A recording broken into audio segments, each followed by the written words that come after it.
हाय दोस्तों, मैं मनोज लाटा मानविक coaching rings की ऑनलाइन क्लासों में आपका फिर से हार्दिक स्वागत है। पिछली क्लास में हम पढ़ रहे थे प्रकाश के परावर्तन के बारे में। इसमें हमने प्रकाश के परावर्तन की डेफिनेशन के बारे में अध्ययन किया। उसके बाद इसके टाइप के बारे में हमने देखा। इसके जो नियम है, नियमों के बारे में हमने अध्ययन किया। और इसके बाद हमने जो दर्पण के मिरर के जो टाइप थे, इन टाइप के बारे में हमने देखा। तो हम बात कर रहे थे मिरर, दर्पण,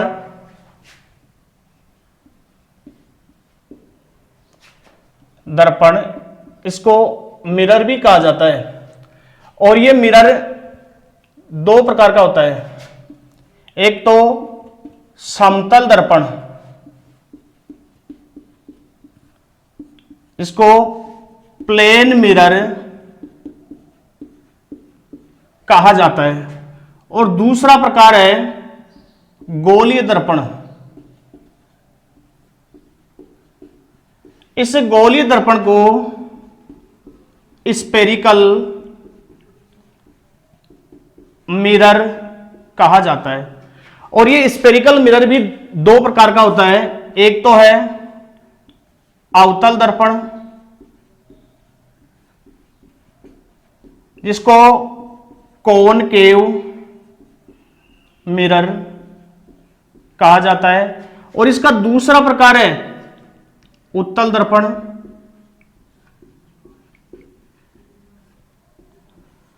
इसको कॉन्वेक्स मिरर कहा जाता है। तो पिछली क्लास में हमने इतना अध्ययन कर लिया था कि दर्पण है, दर्पण दो प्रकार के होते हैं। एक तो है समतल दर्पण, दूसरा है गोलीय दर्पण। और गोलीय दर्पण भी दो प्रकार के होते हैं, अवतल दर्पण और उत्तल दर्पण। आज हम आगे से अध्ययन करेंगे प्लेन मिरर और समतल दर्पण के बारे में। तो चलते हैं दोस्तों, समतल दर्पण या प्लेन मिरर। समतल दर्पण, प्लेन मिरर। समतल दर्पण क्या है? अपने घरों में जो दर्पण होता है या नाई की दुकान में जो दर्पण होता है, वो दर्पण समतल दर्पण होता है। इस प्रकार का दर्पण जिसका पीछे का भाग या पीछे की सतह पॉलिश की हुई हो और आगे की सतह परावर्तक का कार्य करे। तो ये जो सतह है, आगे की सतह, ये परावर्तक का कार्य करती है। इस सतह को बोलते हैं परावर्तक पृष्ठ, रिफ्लेक्टिंग सरफेस। तो गोलीय दर्पण, ये समतल दर्पण क्या है कि ऐसा दर्पण जिसका परावर्तक पृष्ठ प्लेन हो, समतल हो, ऐसे दर्पण को समतल दर्पण कहा जाता है। जिसका परावर्तक पृष्ठ कैसा हो, समतल हो या प्लेन हो, ऐसे दर्पण को कहा जाता है समतल दर्पण या प्लेन मिरर। अब इसके बारे में आगे अपन देखते हैं कि जो समतल दर्पण से प्रतिबिंब बनता है, उस प्रतिबिंब की विशेषता क्या है, किस प्रकार से प्रतिबिंब बनता है। तो समतल दर्पण से प्रतिबिंब का बनना, प्रतिबिंब का बनना,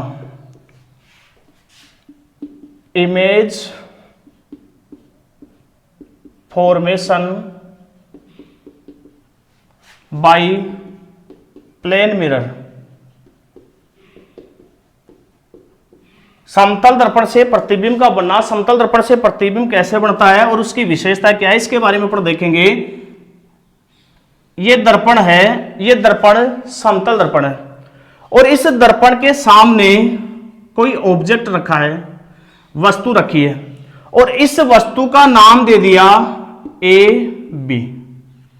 दर्पण है, दर्पण के सामने वस्तु रखी हुई है और इस वस्तु का नाम है ए बी।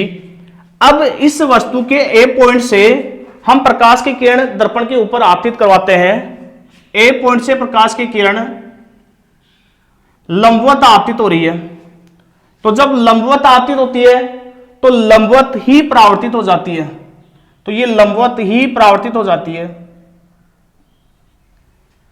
अब इस ए पॉइंट से एक और प्रकाश की किरण अपन आपतित करवाते हैं, तो ये जो प्रकाश की किरण दर्पण के ऊपर गिर रही है, आपतित हो रही है, जिस सतह के ऊपर आपतित हो रही है, इस सतह पर हम अभिलंब का निर्माण करते हैं, और यहां जो कोण बनता है, इतने कोण से ही परावर्तित प्रकाश की किरण परावर्तित होकर जाती है।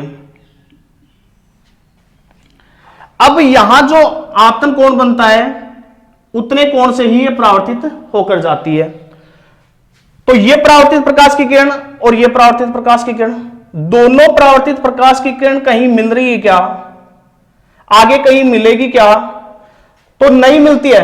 पिछली क्लास में आपको मैंने बताया था कि परावर्तित प्रकाश की किरण जहां पर मिलती है या मिलती हुई प्रतीत होती है, तो इमेज का निर्माण होता है, प्रतिबिंब का निर्माण होता है। जहां पर मिलती है वहां पर वास्तविक प्रतिबिंब बनता है, और जहां पर मिलती हुई प्रतीत होती है तो आभासी प्रतिबिंब बनता है। तो यहां पर परावर्तित प्रकाश की किरण आगे जाकर नहीं मिलती है, तो मैं पीछे की ओर इसको एक्सटेंड करता हूं, पीछे की ओर बढ़ाता हूं इसको,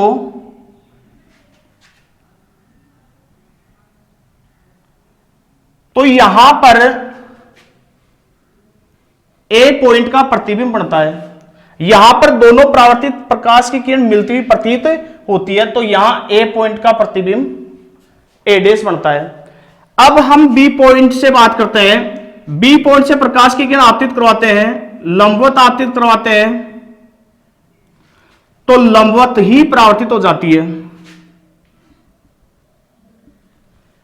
अब इस बी पॉइंट से एक और प्रकाश की किरण हम आपतित करवाते हैं, तो यह प्रकाश की किरण आपतित होती है। यहां पर जितना कोण बनता है उतने कोण से यह परावर्तित होती है।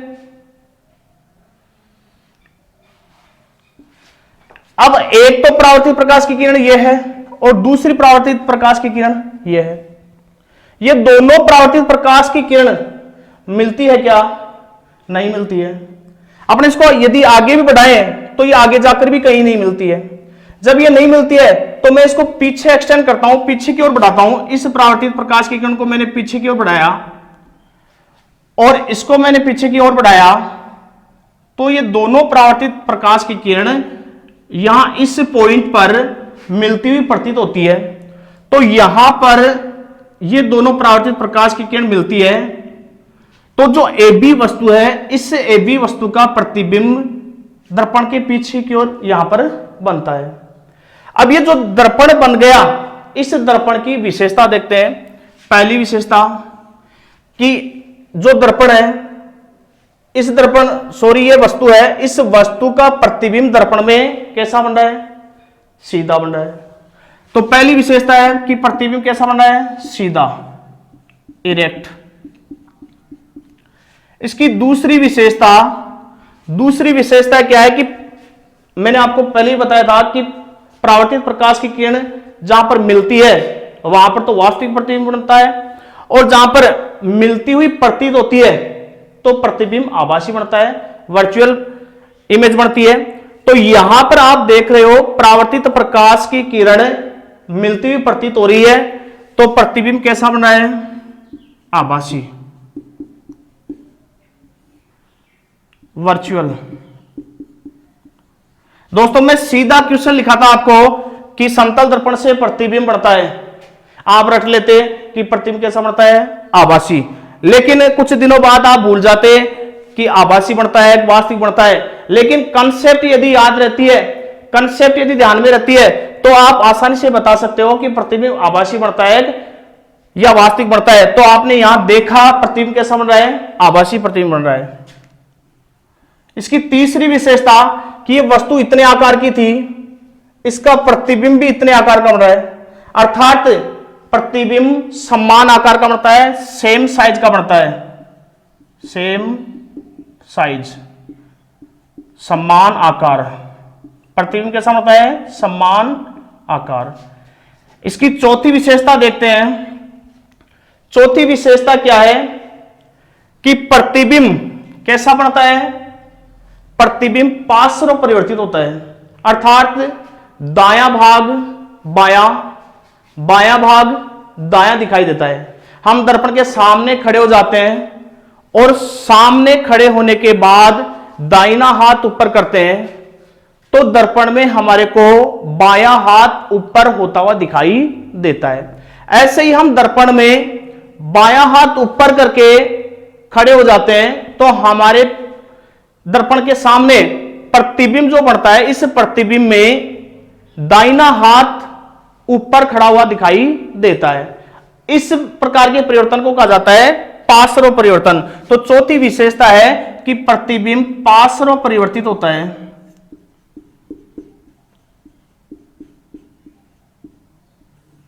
अर्थात दायां भाग बायां और बायां भाग दायां दिखाई देता है, इसको बोलते हैं पार्श्व परिवर्तन। तो लिटरली इन्वर्टेड पार्श्व परिवर्तित होता है। इसकी पांचवी विशेषता क्या है कि ये दर्पण है और ये वस्तु यहां स्थित है। वस्तु से दर्पण के बीच की दूरी को अपन अक्ष मान लेते हैं। ये दूरी अक्ष है, इतनी दूर स्थित है और ये प्रतिबिंब यहां पर बन रहा है और दर्पण यहां है। इस दूरी को मान लेते हैं अपन y। तो यहां जो दर्पण और वस्तु के बीच जितनी दूरी है, प्रतिबिंब और दर्पण के बीच जितनी दूरी है वो समान दूरी है। अर्थात वस्तु को दर्पण के सामने जितनी दूर स्थित किया जाता है उसका प्रतिबिंब भी उतनी दूर बनता है। उदाहरण के तौर पे दर्पण के सामने अपन चलते हैं, आगे चलते हैं तो दर्पण में हमारा प्रतिबिंब भी आगे की ओर चलता हुआ दिखाई देता है। दर्पण के सामने अपन पीछे की ओर चलते हैं तो हमारा प्रतिबिंब भी पीछे की ओर चलता दिखाई देता है। अर्थात वस्तु दर्पण से जितनी दूर स्थित होती है उसका प्रतिबिंब भी उतनी दूरी पर बढ़ता है। अर्थात अक्ष बराबर y, प्रतिबिंब की दूरी, बिंब की दूरी और प्रतिबिंब की दूरी बराबर होती है। यह था समतल दर्पण से प्रतिबिंब जो बना, इसकी विशेषता। 5 विशेषताएं मैंने आपको बताई। पहली विशेषता है कि प्रतिबिंब सीधा बनता है। दूसरी विशेषता प्रतिबिंब आभासी बनता है। तीसरी विशेषता कि प्रतिबिंब समान आकार का बनता है, सेम साइज होती है।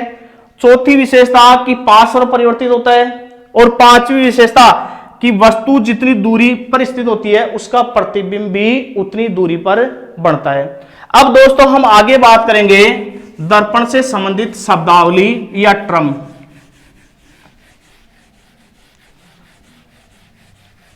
तो समझ में आया तो दोस्तों लाइक करते रहिए, सब्सक्राइब कीजिए और शेयर करते रहिए। अब हम बात करेंगे आगे दर्पण से संबंधित शब्दावली। दर्पण से संबंधित शब्दावली। देखो दोस्तों, यह दर्पण है और इसका पीछे का भाग छायांकित भाग है। एक दर्पण यह है, इसका पीछे का हिस्सा छायांकित है। अब देखो, ये तो कौन सा दर्पण है? अवतल दर्पण। और ये कौन सा दर्पण है? उत्तल दर्पण। अब यह अवतल दर्पण क्यों है? इसका जो एक पृष्ठ है, ये एक पृष्ठ परावर्तक का कार्य कर रहा है। तो इसका परावर्तक पृष्ठ है वो वक्रता केंद्र की तरफ है। अब वक्रता केंद्र क्या है? इस दर्पण को अपन आगे की ओर बढ़ा दें, ये इसको पूरा कर दें इस दर्पण को। तो एक दर्पण गोले का भाग होता है और इस गोले के केंद्र को कहा जाता है वक्रता केंद्र, कर्वेचर ऑफ सेंटर। तो इसका जो परावर्तक पृष्ठ है, ये परावर्तक पृष्ठ वक्रता केंद्र की ओर है। तो ये ए दर्पण है। ए दर्पण कौन सा दर्पण है? अवतल दर्पण। और इस दर्पण को भी अपन पूरा करते हैं। तो ये दर्पण, इस दर्पण का ये केंद्र जिसको कर्वेचर ऑफ सेंटर कहा जाता है। तो ये जो दर्पण है, इस दर्पण का परावर्तक पृष्ठ ये है, परावर्तक पृष्ठ। तो इसका परावर्तक पृष्ठ केंद्र से दूर है और इसका परावर्तक पृष्ठ केंद्र की तरफ है। तो जिसका परावर्तक पृष्ठ केंद्र की तरफ है उसको तो बोलते हैं अवतल दर्पण, और जिसका परावर्तक पृष्ठ केंद्र से दूर है उसको बोलते हैं उत्तल दर्पण। हम बात कर रहे थे दर्पण से संबंधित शब्दावली या टर्म। तो ये जो दर्पण है, इस दर्पण का ये परावर्तक पृष्ठ है। इस परावर्तक पृष्ठ के केंद्र को, परावर्तक पृष्ठ के केंद्र को कहा जाता है पोलर, ध्रुव।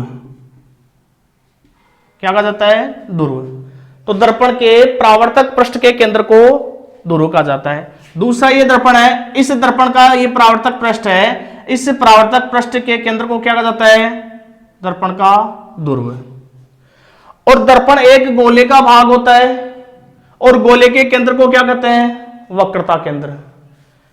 ऐसे ये दर्पण है, दर्पण एक गोले का भाग होता है और इस गोले के केंद्र को कहा जाता है वक्रता केंद्र।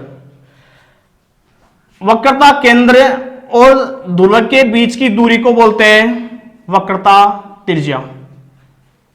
वक्रता त्रिज्या कहा जाता है। और ये दूसरा दर्पण है, इस दर्पण के ध्रुव से केंद्र तक की दूरी को कहा जाता है वक्रता त्रिज्या।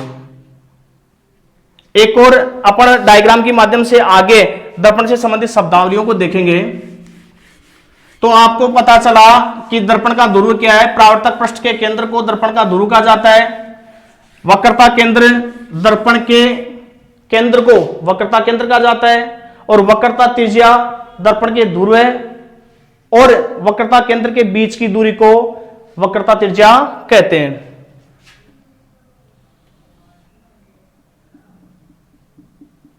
यह दर्पण है,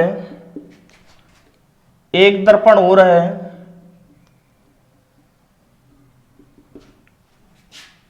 इस दर्पण का ये ध्रुव है, ये दर्पण का ध्रुव है, ये वक्रता केंद्र C, ये वक्रता केंद्र C और ये वक्रता त्रिज्या R और इसकी वक्रता त्रिज्या R। अब दर्पण के वक्रता केंद्र से और ध्रुव से होती हुई एक सीधी रेखा खींची जाती है। दर्पण के ध्रुव से और वक्रता केंद्र से होती हुई एक सीधी रेखा खींची जाती है। इस सीधी रेखा को बोलते हैं मुख्य अक्ष, प्रिंसिपल एक्सिस। वक्रता केंद्र से और दर्पण के ध्रुव से होती हुई एक काल्पनिक सीधी रेखा खींची जाती है। इस सीधी रेखा को बोलते हैं मुख्य अक्ष। ऐसे ही मुख्य अक्ष के समांतर, मुख्य अक्ष के समांतर प्रकाश की किरण आपतित हो रही है। मुख्य अक्ष के समांतर प्रकाश की किरण आपतित हो रही है। जब मुख्य अक्ष के समांतर प्रकाश की किरण आपतित हो रही है तो यह परावर्तित प्रकाश की किरण मुख्य अक्ष के एक बिंदु से निकलती है। जो आपतित प्रकाश की किरण मुख्य अक्ष के समांतर आपतित होती है, यह परावर्तित प्रकाश की किरण मुख्य अक्ष के एक बिंदु से गुजरती है और इस बिंदु को बोलते हैं मुख्य फोकस। तो ये तो अवतल दर्पण का मुख्य फोकस। हम देखते हैं उत्तल दर्पण का मुख्य फोकस। तो मुख्य अक्ष के समांतर जब प्रकाश की किरण आपतित होती है तो अपसरित प्रकाश की किरण, अपसरित प्रकाश की किरण मुख्य अक्ष के एक बिंदु से अपसरित होती प्रतीत होती है। मुख्य अक्ष के एक बिंदु से अपसरित होती प्रतीत होती है। इससे उत्तल दर्पण का मुख्य फोकस कहा जाता है। अब बात करते हैं अपन फोकल दूरी या फोकल लेंथ। दर्पण का जो ध्रुव है और ये मुख्य फोकस है। दर्पण के ध्रुव और मुख्य फोकस के बीच की दूरी को फोकस दूरी कहा जाता है और फोकस दूरी को स्मॉल एफ के द्वारा दर्शाया जाता है। किसके द्वारा दर्शाया जाता है? स्मॉल एफ के द्वारा। ऐसे ही ये उत्तल दर्पण का मुख्य फोकस है, ये उत्तल दर्पण का ध्रुव है, तो उत्तल दर्पण के मुख्य फोकस और ध्रुव के बीच की दूरी को फोकस दूरी कहते हैं। आपको पता होगा कि फोकस दूरी और वक्रता त्रिज्या के मध्य यह संबंध होता है r बराबर 2f, अर्थात वक्रता त्रिज्या फोकस दूरी की क्या होती है? 2 गुनी। वक्रता त्रिज्या फोकस दूरी की क्या होती है? 2 गुनी। और फोकस दूरी वक्रता त्रिज्या की क्या होती है? आधी। यह संबंध होता है वक्रता त्रिज्या और फोकस दूरी के मध्य। अब इससे संबंधित और एक और टर्म अपन बात करते हैं कि ये दर्पण का परावर्तक पृष्ठ है। इस दर्पण का ये परावर्तक पृष्ठ है, तो जहां से परावर्तक पृष्ठ की सीमा है, इस सीमा को हम दर्पण का द्वारक कहते हैं।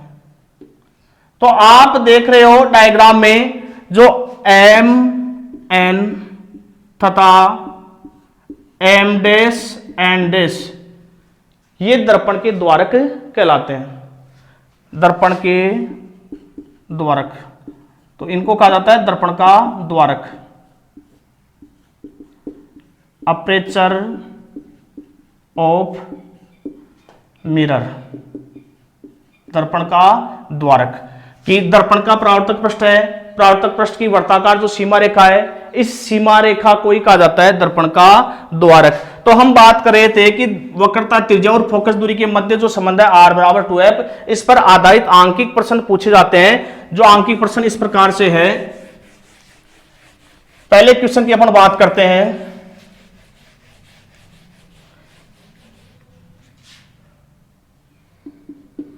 कि किसी दर्पण की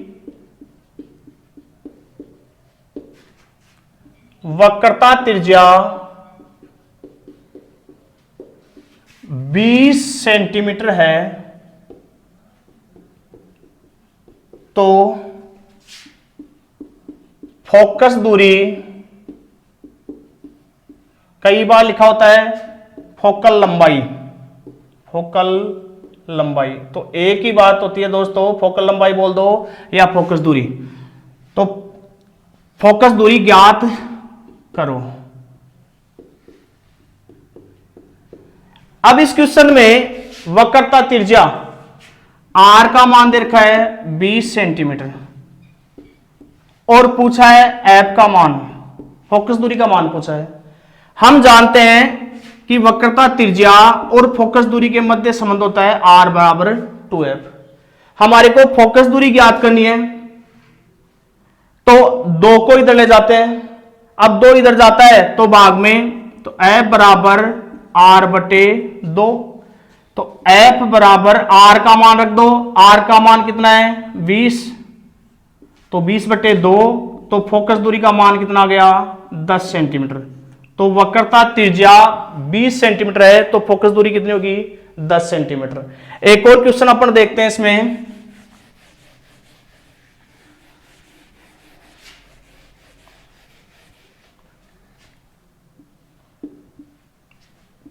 किसी दर्पण की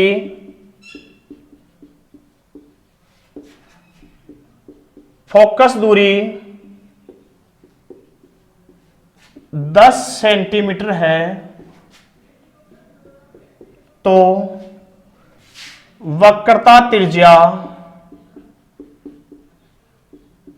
बताइए, वक्रता त्रिज्या का मान बताइए। अब यहां f का मान दे रखा है क्वेश्चन में, f का मान दे रखा है 10 सेंटीमीटर और हमारे को ज्ञात करना है वक्रता त्रिज्या r का मान, r का मान ज्ञात करना है। हम जानते हैं वक्रता त्रिज्या और फोकस दूरी के मध्य संबंध होता है r बराबर 2f, तो r बराबर f का मान रख दो, f का मान कितना है? 10, तो r बराबर 20 सेंटीमीटर। तो वक्रता त्रिज्या का मान कितना आ गया? 20 सेंटीमीटर आ गया। तो हम इस संबंध की सहायता से, इस सूत्र की सहायता से फोकस दूरी ज्ञात कर सकते हैं, वक्रता त्रिज्या ज्ञात कर सकते हैं। अब हम दोस्तों आगे देखते हैं, जो दर्पण के दो प्रकार मैंने आपको बताए थे, एक तो अवतल दर्पण और एक है उत्तल दर्पण। ये तो दर्पण कौन सा है? अवतल दर्पण। और ये दर्पण उत्तल दर्पण। अब इस अवतल दर्पण पर प्रकाश की किरण मुख्य अक्ष के समांतर आपतित होती है, मुख्य अक्ष के समांतर आपतित होती है, तो परावर्तित प्रकाश की किरण मुख्य अक्ष के एक बिंदु से निकलती है, या प्रकाश की किरण को क्या कर देता है? अभिसरित कर देता है, केंद्रित कर देता है, अभिसरित कर देता है, इसलिए इसको कहा जाता है अभिसारी दर्पण, अभिसारी दर्पण। तो अवतल दर्पण को क्या कहा जाता है? अभिसारी दर्पण कहा जाता है। मुख्य अक्ष के समांतर जब प्रकाश की किरण दर्पण पर गिरती है, तो गिरने वाली प्रकाश की किरण को यह अपसरित कर देता है, डाइवर्जिंग कर देता है, फैला देता है, इसलिए इस दर्पण को कहा जाता है अपसारी दर्पण। तो कई बार ऐसे आ जाए कि अपसारी दर्पण क्या, कौन सा दर्पण है? तो अपसारी दर्पण कौन सा है? उत्तल दर्पण। और उत्तल दर्पण को क्या कहा जाता है? अपसारी दर्पण कहा जाता है। और अभिसारी दर्पण अवतल दर्पण। अब देखो, ये जो अवतल दर्पण प्रकाश की किरण को क्या कर देता है? केंद्रित कर देता है। केंद्रित करने की वजह से इसका उपयोग टॉर्च में, और जो वाहन होते हैं, वाहन की जो हेडलाइट होती है, हेडलाइट में,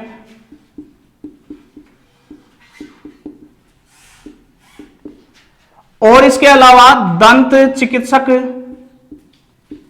अपने मरीज के दांतों का बड़ा प्रतिबिंब देखने के लिए अवतल दर्पण का उपयोग करता है।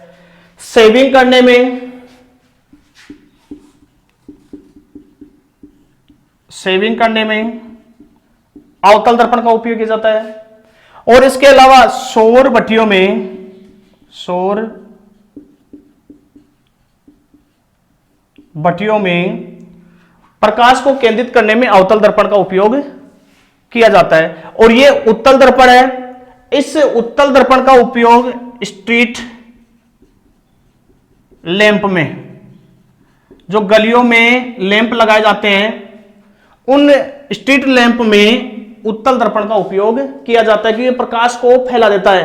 फैलाने की वजह से स्ट्रीट लैंप में उत्तल दर्पण का उपयोग किया जाता है। आगे इसके और उपयोग अपन देखेंगे। तो दोस्तों, मैंने आज जो आपको तथ्य बताए आपको अच्छी तरह समझ में आए होंगे। तो आप ज्यादा से ज्यादा शेयर कीजिए, लाइक कीजिए और सब्सक्राइब कीजिए। हम आगे बात करेंगे नेक्स्ट वीडियो में। आज के लिए इतना ही। थैंक्स, धन्यवाद। जय हिंद, जय भारत।